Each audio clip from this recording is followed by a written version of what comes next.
Hey everyone, Dr. Kinney here. I am going to be chatting today about a concept called adrenal fatigue. And I'm going to talk a little bit about why stress can make your body feel like it's a total hot mess and what happens to these little glands that sit above your kidneys called your adrenal glands. And one of the most common things that I end up treating in my patients is something called adrenal fatigue or adrenal burnout. You may not have heard it before, or maybe you've heard of it, but you're not quite sure what it is. I'm going to kind of talk about the different phases of adrenal burnout, why it happens, and why it starts to cause problems in your system. So this is kind of apt timing for this because we are going on month 7 of 2020 of being in quarantine of some shape or form, and it's caused a lot of stress to our systems. So let me start by explaining to you what happens when the body senses a stressor. So there is a very specific physiological response that occurs when the body senses any sort of stress. And there's a part of your brain called the amygdala. And this part of your brain is one of the oldest parts of the brain, and it's kind of like what I like to call our lizard brain. It literally responds on to stress, or it says there's no stress. So it's a very black or white part of the brain. So let's take, for example, that a lion is chasing you. The lion starts chasing you. It signals the amygdala to fire off a signal to a different part of your brain called the hypothalamus. And the hypothalamus will then start a cascade of hormone production, which eventually stimulates your adrenal glands to produce cortisol and adrenaline. And these two hormones allow you to run and to go into fight or flight state so that you can get safe from the lion or whatever's chasing you. So that's what's supposed to happen. And then once you get safe, that same cortisol is supposed to go back to a receptor in your hypothalamus, and it's supposed to bind with a receptor there that I like to call the off button.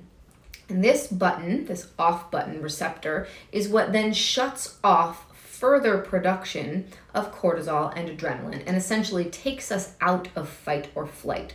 So it puts us back into the rest and digest or parasympathetic part of our nervous system. And so the body was designed that when the amygdala sensed any sort of stressor, it would trigger this fight-flight response. And it's not a bad system because the fight-flight response allows our body to deal with whatever stress is happening. So particularly if it's a physical stressor, if you need to run or if you need to do something to get out of a dangerous situation, this fight-flight response is excellent. And then when the feedback loop happens and the cortisol goes and turns off further production and you're able to calm down afterwards, everything's great.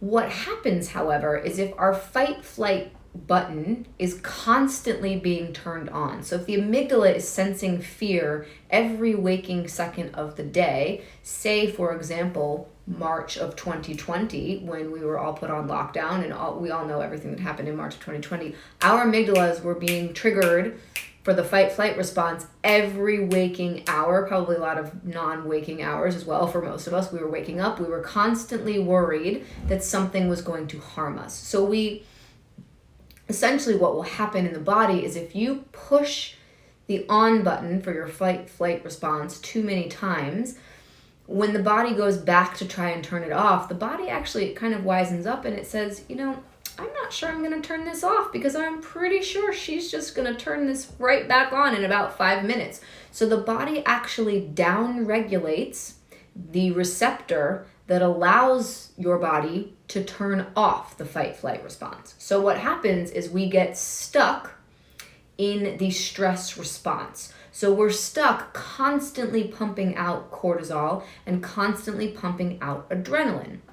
And this is okay for a certain period of time, because the problem with being in fight-flight is your body's not able to relax, it's not able to sleep well, you're not able to regenerate or restore or rebuild some of those molecules like cortisol and adrenaline that your body needs to sustain this period of intense stress. So what will eventually happen is when you're stuck in this fight-flight is you will run out of the building blocks that you need in order to pump out the cortisol that will help you deal with the stressors. So the body will eventually your cortisol levels will eventually start to decline.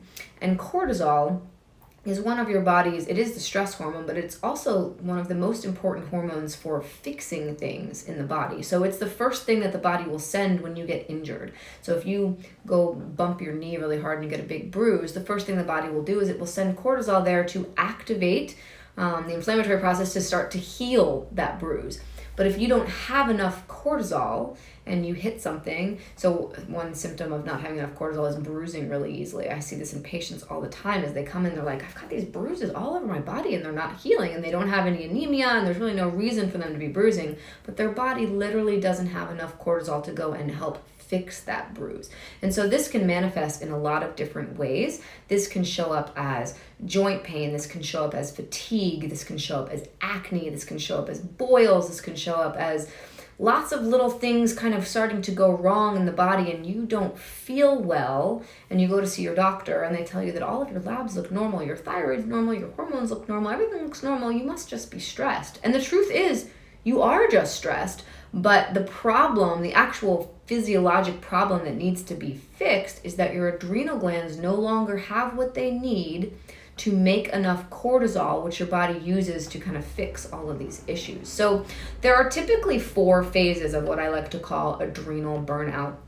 And the first phase is actually what most of us have been in for the predominant time in 2020 is, I like to call it the wired for sound. So this is when we're stuck in that fight flight. We're on all the time. And for the first few months or first chunk of time where your body's still able to make enough of the stress hormones, you feel pretty good. You're like, I'm handling this. I'm not sleeping. I'm not taking care of myself, but I feel like I'm handling life. I am making it through 2020. But then what will happen is eventually the body will stop being able to produce as much cortisol, or sometimes the neurotransmitter, your adrenaline levels will start to fall. And in phase 2 and phase 3, I like to call these phases the tired but wired phases. And they can be very different.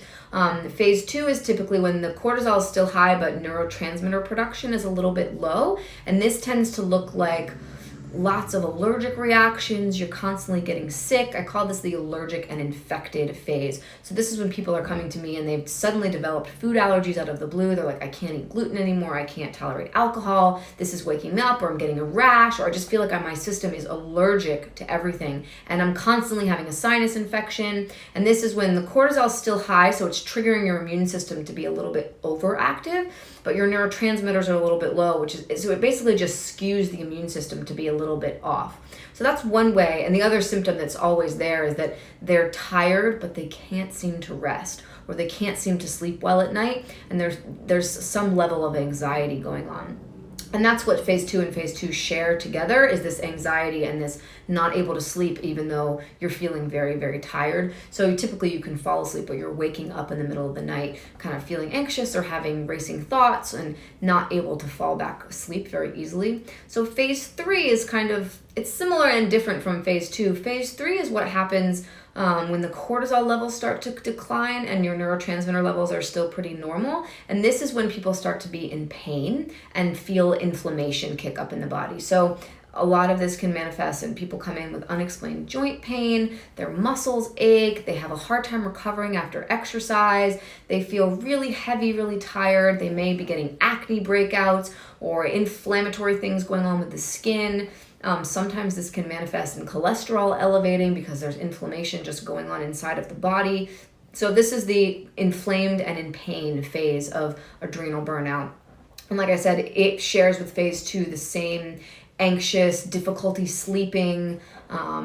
There's a lot of this, again, feeling tired and exhausted, but kind of wired, like you're on edge a little bit. So those are phase 2 and phase 3. And then phase 4, which most people don't end up ever getting to. Most of the people that I end up treating are somewhere between phase 1 and phase 3. Usually they're not coming in to see me until they're kind of like, I don't feel good. Most people in phase 1 feel good. They're like, I'm handling life. I feel great. And then once they get to things starting to go wrong, they're coming in, they're like, I don't feel good. Something is off. And I've been to see my regular doctor and everything looks fine on paper, but I don't feel good. I'm tired all the time and I feel like I can't fall asleep. So, but phase 4 is what I call the situation critical phase, and this is where you're just exhausted. You can't get out of bed. Your body literally has no resources with which to make cortisol or adrenaline, and all of the systems in the body start to crash a little bit. So, if you're someone who suffers from chronic fatigue and you have days where you literally can't get out of bed, usually in 90% of the cases, there's some adrenal fatigue or adrenal burnout is somehow involved in chronic fatigue issues. There are many other causes for chronic fatigue, and sometimes there's multiple causes. But so the phase 4 of adrenal burnout looks like someone who has very, very severe chronic fatigue. And like I said, this is when all the cortisol levels are low and all of the adrenaline levels are low.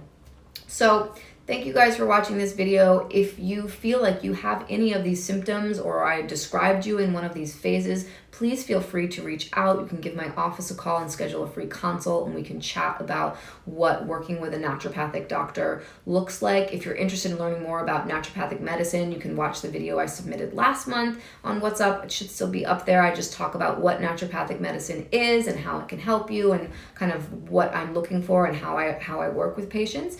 But I do find that a lot of people who are struggling with their health and there doesn't seem to be any answer, and again, like all of their labs are normal but they just don't feel well. Sometimes adrenal fatigue or adrenal burnout can be part of what's going on. And I will say that this year, in the past couple of months, I'm seeing it in huge numbers in my patients, and it is because we've all been under such a tremendous amount of stress in 2020. And even if you're turning off the news and you're staying home and you're trying to stay away from it, which is what I try to do, I try not to watch the news very much because it's constant. You're reading the ticker, you're hearing the voice, there's just constant triggers for your amygdala to turn on that fight-flight response. But even if you're not watching the news, there's still kind of this undercurrent of unknown. We're heading into an election. It is a stressful time all around. And so, like I said, our bodies were designed to deal with stress, but not stress of this amount for this length of time. So I thank you guys for watching, and I'll be on next month again chatting. I think I'm going to chat about hormones next month, so stay tuned if you have questions about hormones. And again, if this sounded like I was describing you or you're interested in working with me, please reach out. You can call our office at 443-758-6778, or you can go and follow me on Instagram or Facebook. Instagram, I'm at Dr. Kinney. Facebook, I'm at Dr. Kinney. I do other videos there as well. Looking forward to seeing you guys. Take care.